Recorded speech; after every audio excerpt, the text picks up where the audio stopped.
Hello, hello, hello, hello. Good morning. Good morning kasi umaga sa akin. Meron akong in-upload sa short video ko na isa sa mga part ng event o ng awarding na nakuhaan si Carlos ng video na nag-iisa sa upuan habang nag enjoy si Chloe San Jose sa pictorial sa iba't ibang mga high profile people kasi nandun din si Small Laude, yung pinakamayaman o isa sa mga pinakamayaman sa Pilipinas.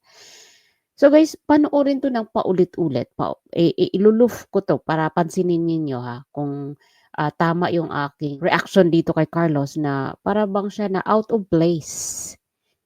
Kasi para alam niyo naman ang mga girls kahit hindi si Chloe ang ating pag-usapan, pagdating sa pictorial, mas alegre yung mga girls, mas ano sila, photo bomber, active o aktibo yung mga kababaihan sa picture taking o pictorial. Mas exciting sila. Kaya ang mga kalalakihan, lalo si Carlos, introvert, reserve, nalungkot siya dito. Kahit paulit-ulit ko itong panoorin, meron mga may napansin talaga ko kay Carlos na para bang na out of place o ewan o malungkot siya. So tingnan natin 'to. Iloloop ko ito para hindi kayo mabitin. So, i-loop natin guys.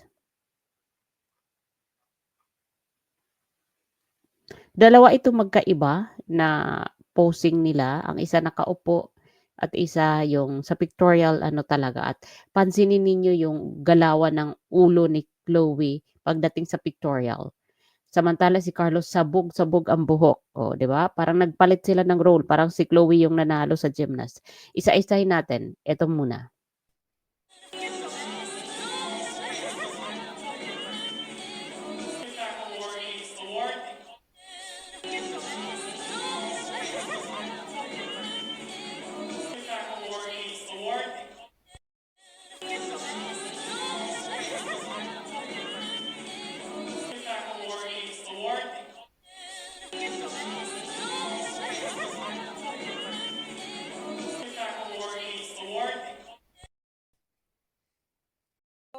Si tuwang-tuwa sa parangal na natanggap ng kanyang boyfriend na si Carlos Yulo. Carlo Yulo tatanggap ng award bilang man at his best. Chloe si tuwang-tuwa sa parangal na natanggap ng kanyang boyfriend na si Carlos Yulo. Carlo Yulo tatanggap ng award bilang man at his best. Chloe si Bakit din pati dito sa last video na shinare ko, yung tuxedo ni Carlos, parang ginawang parang crop top style sa may tiyan. Mas okay sana kung hindi na lang gano'n ang style ng pagka-ano niya, may photo yata tayo. si tuwang-tuwa sa parangal na Hanapin natin yung picture. Ayan. Oh, 'di ba? Mas lalo kasi siyang ano, bumaba diyan o naging bansot lalo. Kasi yung pagkatahi nung kaniyang ano, yung crop top naman ng kaniyang tuxedo ay malaki sa shoulder at maiksi konti sa may bandang tiyan. So, ang nangyari is para siyang naging si Dagul. I'm really sorry to say this, pero sino ba ang stylist ni Carlos? Dapat ma-stylist si Carlos. Lalo siyang naging bansot diyan. Kasi yung style ng pagka-ano, tahi nung kanyang tuxedo, I know inano 'to, personalize. Sinadya itong sukatan si Carlos, hindi ito nabili lang ng made na or ready o ano na, gawa na. Kasi kailangan sukatan siya dahil sa height niya. Ano ito, bakit ganito? Bakit ganyan ang kanyang, tuxedo at saka yung buhok niya, oh, sabog. Hindi man lang ito inano, inayos o pinagupitan. Parang si Chloe tuloy diyan ang naging highlight o parang 'no, hindi parang, siya lagi. Look at this. Oh, eto dapat. Ganyan na lang dapat, ito na lang dapat. Oh, let's compare the two. Ayan oh, hindi siya diyan bagay. I'm sorry to say this, pero hindi talaga siya diyan bagay kasi lalo siyang naging bansot. Well, hindi naman natin na maiaalis yung pagkabansot dahil given na yan, ako nga bansot din ako. Pero dapat kasi mga ganitong taong tinitingala na sa lipunan, ayusin naman yung mga kasuotan. Bakit ganyan? Hindi siya appropriate. Hindi bumagay kay Carlos. Baka ito yung dahilan na parang malungkot siya. Hindi ako sure ha, opinion lang. O ito ganyan. Ito matangkad siya dito tingnan. Matangkad siya diyan kasi straight yung tahi nung kanyang, tuxedo nakaano talaga, mahaba-haba at, fitted sa kanya. Pero ito, mukhang napabayaan siya dito. O tingnan mo ang lungkot ng mukha niya, hindi ano, si Chloe lang diyan ang nag-e-enjoy kasi balikan natin ulit yung picture ha, yung kanyang video ha. Balikan natin kung sino ang, capturing sa kanilang dalawa dahil si Chloe grabe ang galawan sa ulo. Let us watch again. Si tuwang-tuwa sa parangal na natanggap ng kanyang boyfriend na si Carlos Yulo. Carlo Yulo tatanggap ng award bilang man at his best. Chloe si tuwang-tuwa sa parangal na natanggap ng kanyang boyfriend na si Carlos Yulo. Carlo Yulo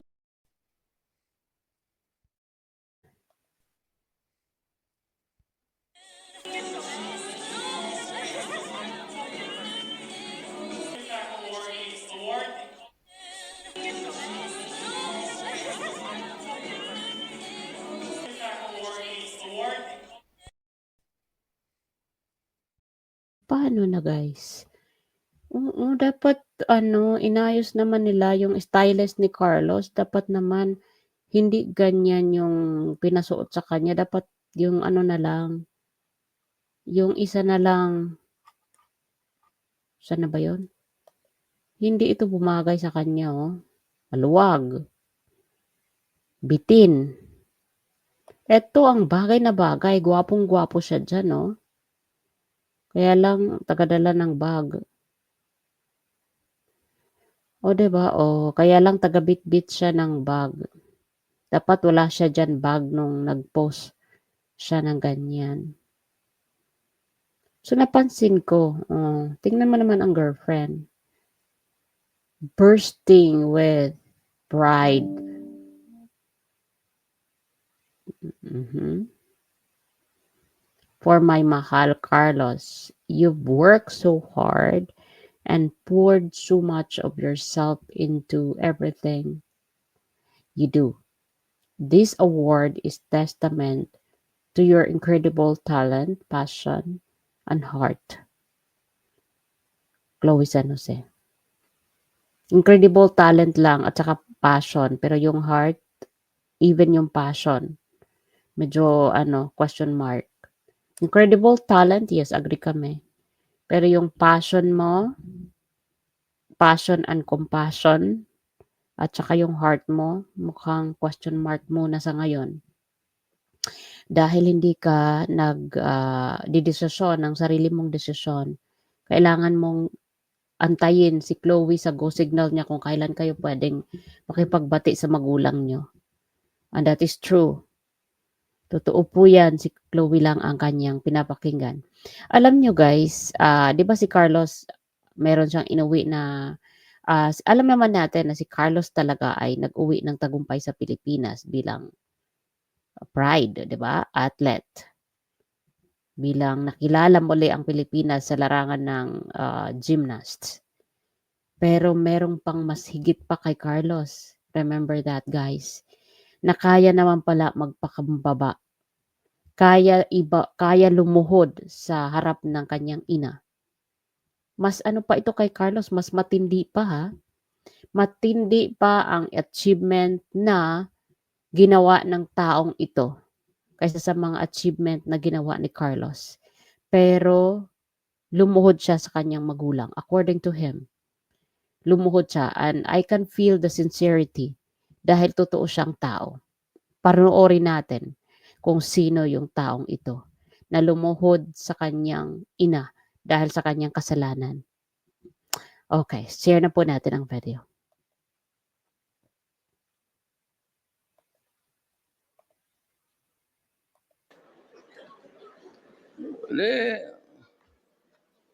Nung pagdating ko, I was confronted by my mother. Alam ko kasi yung style ng nanay ko. Pag sinabi, sabihin mo kay Rodrigo, dito siya kumain kasi magpaluto siya ng inununan. Unan-una. So, inununan sa Tagalog? Paksiw. Inununan. Ngayon, sundalo. So, paksiw. Pagka ganon, okay yan. Pero pag ang message is, papuntahin ka ng nanay mo, ngayon, delikado na yan. So pagdating ko, sabi niya, bakit hindi mo sinabi sa akin ang totoo? So, lumuhod ako. Talagang lumuhod. Literally, I knelt down in front of her and said, mapasaylo ako. Pasaylo, patawarin mo ako. Ayaw ko lang kasi kayong ipahamak. You would have to worry. But at that time, when I went home early, I was expelled. Though I was reconsidered. So and eventually, naging 73 kami, release ng baro. Maya-maya, the first offer of award, Achievers Award. So ako, si Pitoy Moreno, marami, 5 kami noon. Nung sinabi sa akin, sabi ko, yung punta dyan, expelled kayo ngayon, award, ano klase ito?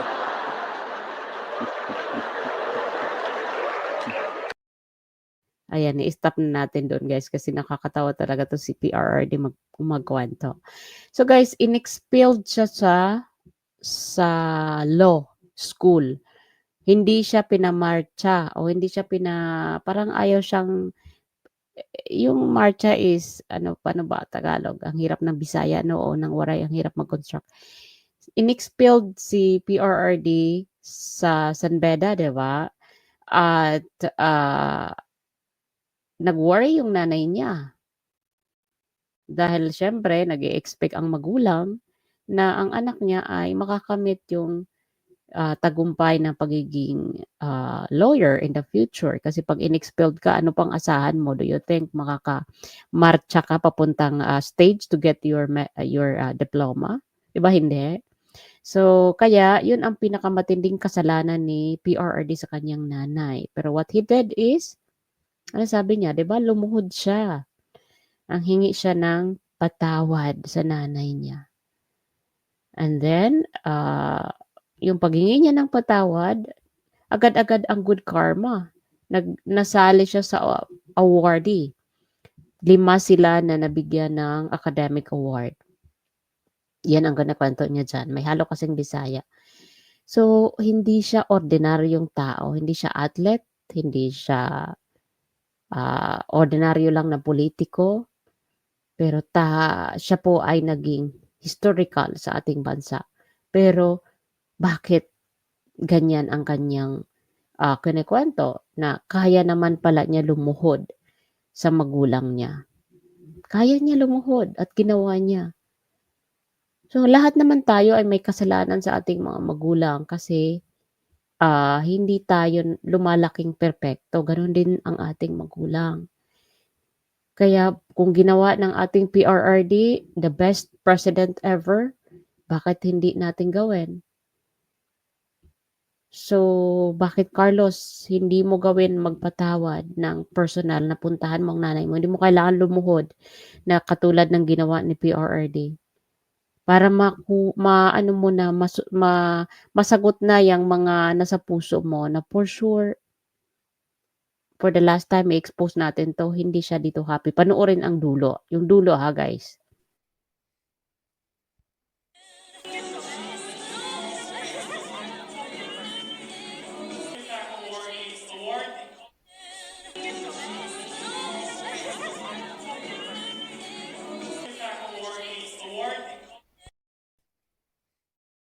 Parang napipilitan yung ngiti niya. Habang yung kanyang GF ay, nag-e-enjoy sa pictorial, siya yung malamlam ang mata niya. Again, Carlos, kung hindi mo kayang gawin sa nanay mo sa ngayon, unti-untiin mo na sa mga kapatid mo, sa tatay mo, sa mga tiyahin, tiyuhin mo, sa lolo't lola mo. Lalo pa't sabi ko nga, napakaswerte mo dahil meron ka pang, lolo, lola sa tuhod. Kaya huwag ka na mag-antay ng perfect time. Ito na. Today, tomorrow is the perfect time. Kaya sana ay gawin mo na para hindi ka na batikusin sa social media. Maawa ka sa sarili mo. Huwag puro lahat si Chloe ang pakinggan mo, okay? So maraming thank you and I'll see you again on our next video kasi mag-duty na ako. Bye for now.